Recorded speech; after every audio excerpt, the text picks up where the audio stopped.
Hey guys, Broke-Dad here. Today we're going to make a growth chart to mount on the wall. Stay tuned.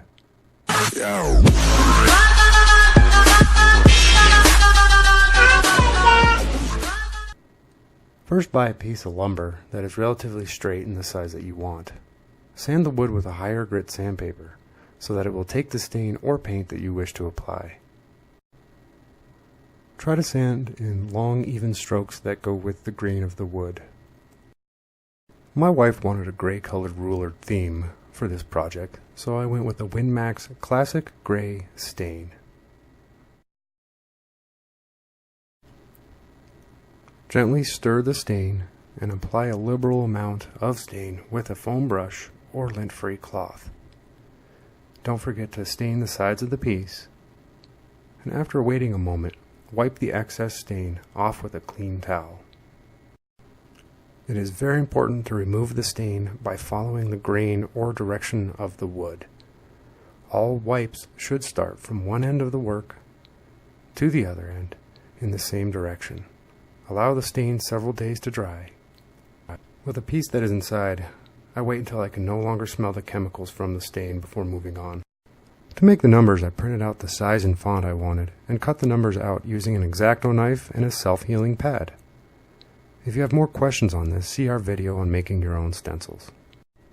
For this project, my wife purchased a life-size ruler sticker set from online.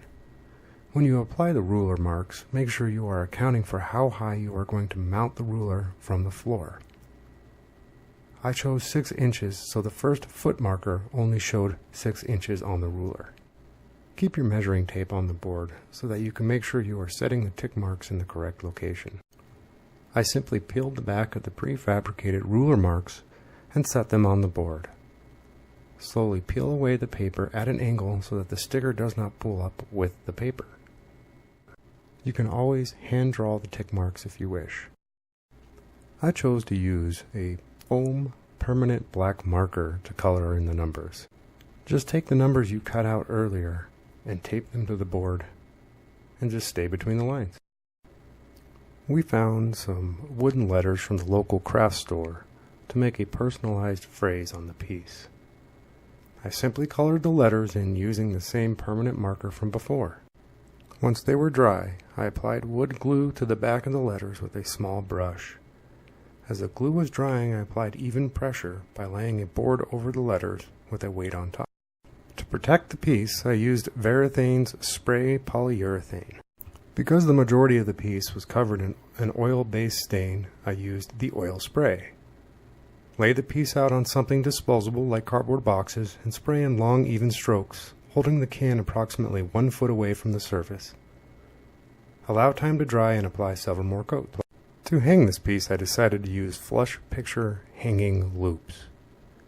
Just drill your pilot holes and screw them into the back of the piece. When mounting the piece to the wall, I marked 6 inches from the ground because I put the first foot marker only 6 inches from the bottom of the board. I held the board on the wall, aligning it with the mark I made. I then marked the locations of the hanging loops, drilled a hole, and hammered 2 drywall anchors that matched the screws I was using. Finally, I just screwed the loops into the anchors. Now we have a fun way to measure the tiny terror's growth. The best part of this is that we can easily move the growth chart if we leave this house. Thanks for watching this episode of Broke-Dad. Be sure to subscribe and like us below.